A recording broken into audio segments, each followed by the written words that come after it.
And I laid there on the bed, and for the first time in my life, I looked up and I said, God, if you're real, do something.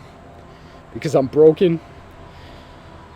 I have fears. I have worries. I have doubts. I don't see you in this world. I see hurt, destruction, pain, and I hate myself the most. I hate the person that I am and the things that I've done. And I need somebody to help me. And if you're real, help me.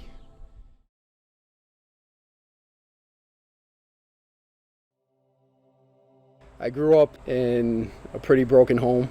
My father countless times used to hit me, smack me around. I really felt no love in my household, no love in my home. I was very fearful of my father. He kicked me out at a very young age. I was about 15 years old, and I lived on the street for about 2 years. I showered up in a McDonald's bathroom. I stole food from a Wallbounds at the time just to eat. Felt like nobody cared about me. Nobody was there for me. As I grew up, I got more and more bitter and hardened in my heart as I saw the ways of the world and the things that were going on. And I dropped out of high school. I never graduated. I just felt alone. I felt scared. And in that, I just made this thing around me that I'd rather be feared than loved. I really didn't want anything to do with Jesus. I didn't want anything to do with God. I just wanted to lead my own life and do my own thing. But I always thought about family. I always thought if I had a family, I'd do it differently. And so when I finally got married and I met my wife, I thought things would change and I would be, the man that my father wasn't, and I would love my kids. But it ended up that I didn't love my kids that way, and I was becoming more and more like my dad. And I began to get really angry at my kids, get angry at my wife, and I blamed them for the way my life was. I never looked at myself and said, it's you, you did this to yourself. I loved my kids, but I didn't love them. I loved myself more. I began to take all the money that I had and buy things that I thought were gonna bring me some sort of happiness, some sort of joy and peace in my life, but they never did.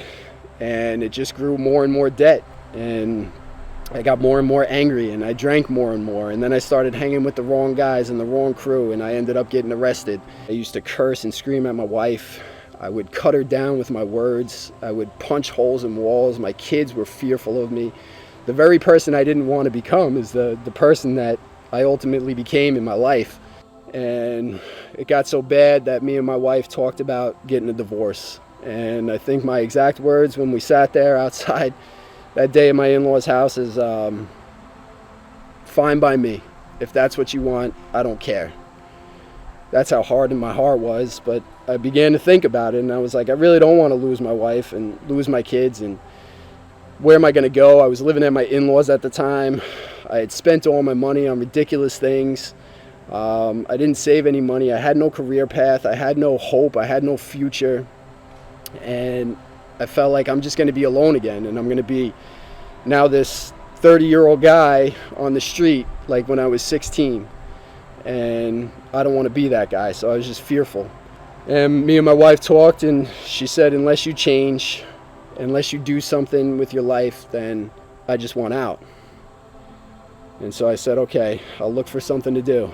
And I just thought of any prestigious job I could get, and I thought a police officer would be pretty good, and I could prove everybody wrong that I could actually do something with my life. And so I filled out the preliminaries online for the San Diego Police Department, and I thought, great, this is going to change our lives. I was super excited. When I got out there, I felt good. I was in good shape. I had been working out. My wife said, this is a good thing. This is going to change our lives. And so all my hopes and everything were set on getting this job. The first day of the testing out there was a psychological, and there was 500 questions on the test. And when I left the testing, I felt very confident that I passed. As the results came in, I began to read, and it said, part 1, part 2, part 3, part 4 pass, and then part 5 failed. And so my hopes, my dreams, and everything that I had everything set on just vanished in an instant.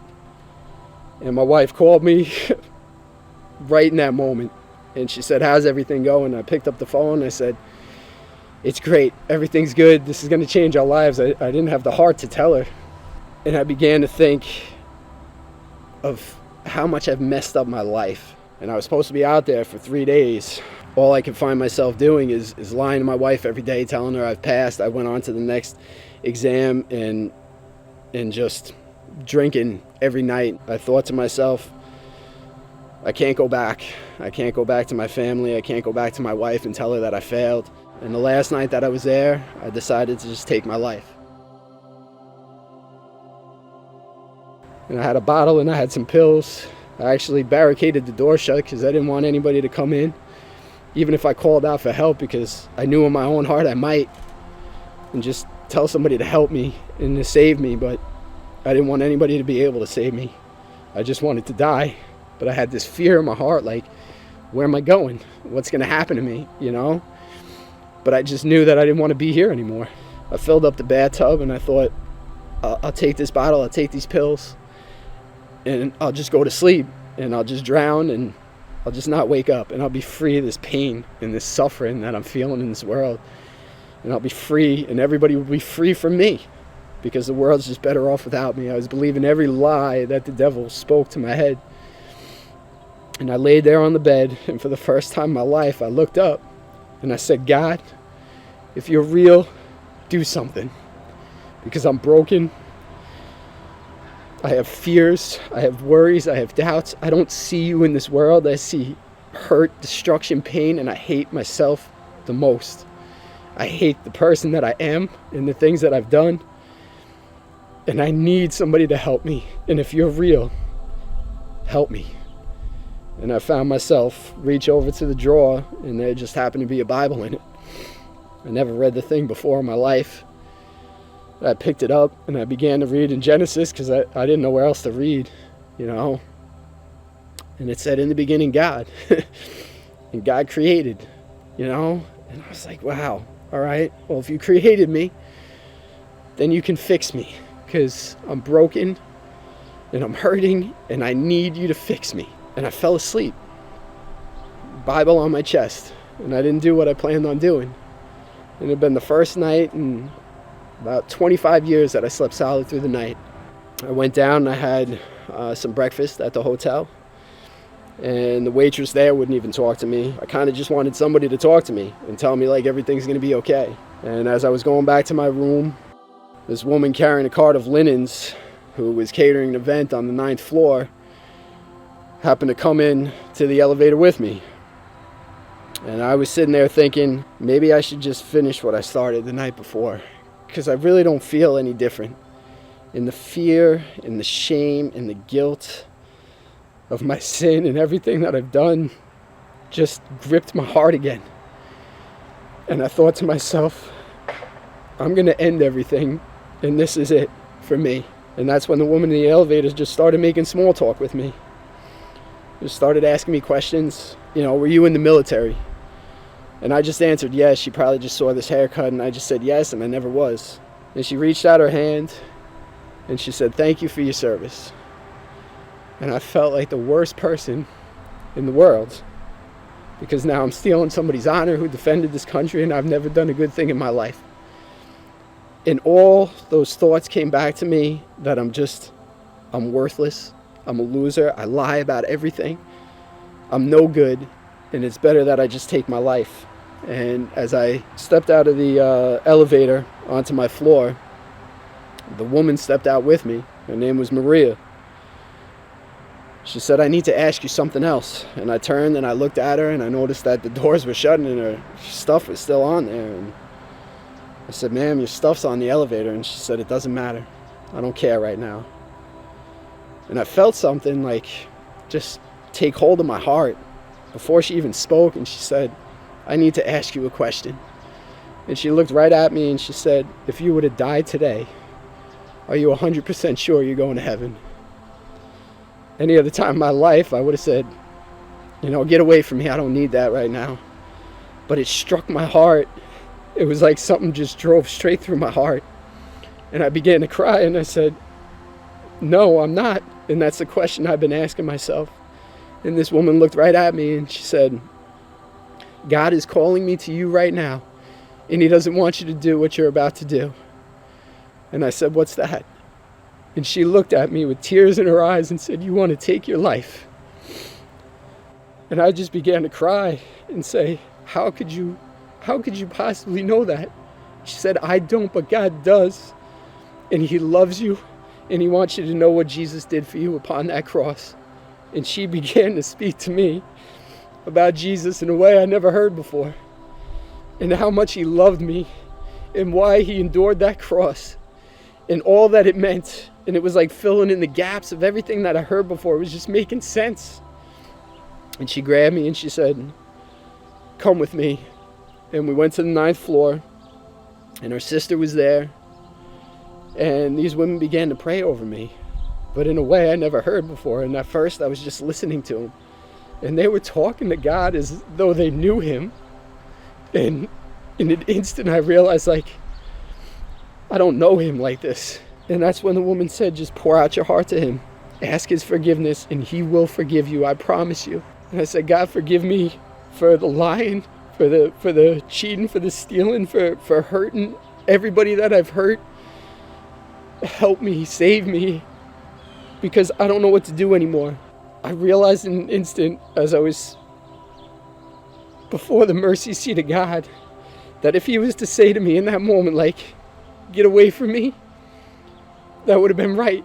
That would have been what I deserved, because I don't deserve to come into his presence. I don't deserve to be near him. But instead I heard with a clear voice speak to my heart and just say, Chris, lay these at my feet. Never think of these again. You are forgiven. And in a moment, I felt this love and this peace and this mercy come over me that I never felt before in my life, but that I searched for in the drugs and the alcohol, in the material things. I searched for it all my life, and there it was, like right in front of me. And the women began to just praise God and jump up and down and say, this is amazing. And I remember saying to them, like you don't understand, like, God's here, like, he's real. To the women who were telling me about God in the first place. And I returned home, and I was just a changed person.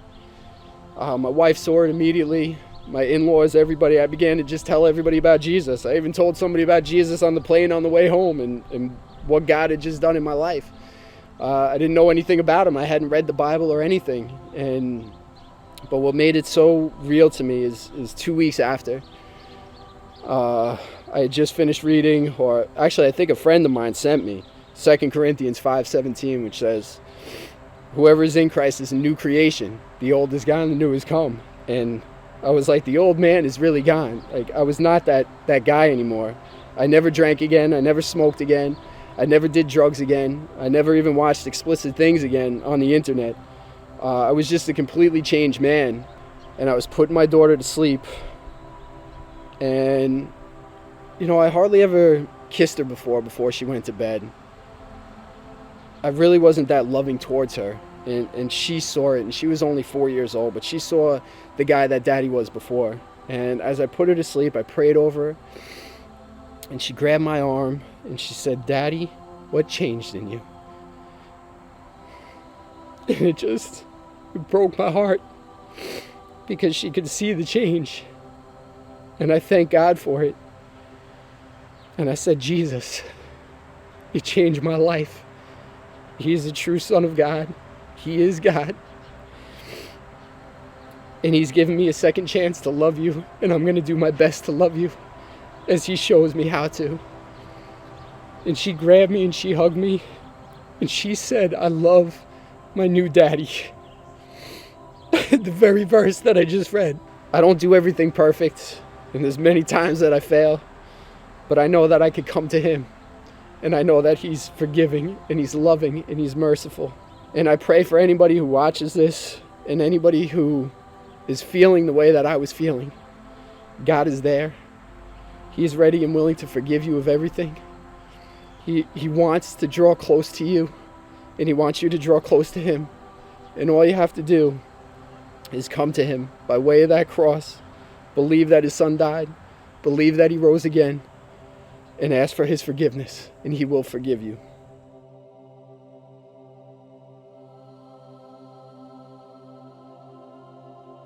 My name is Chris, and this is the story of how God forever changed my life.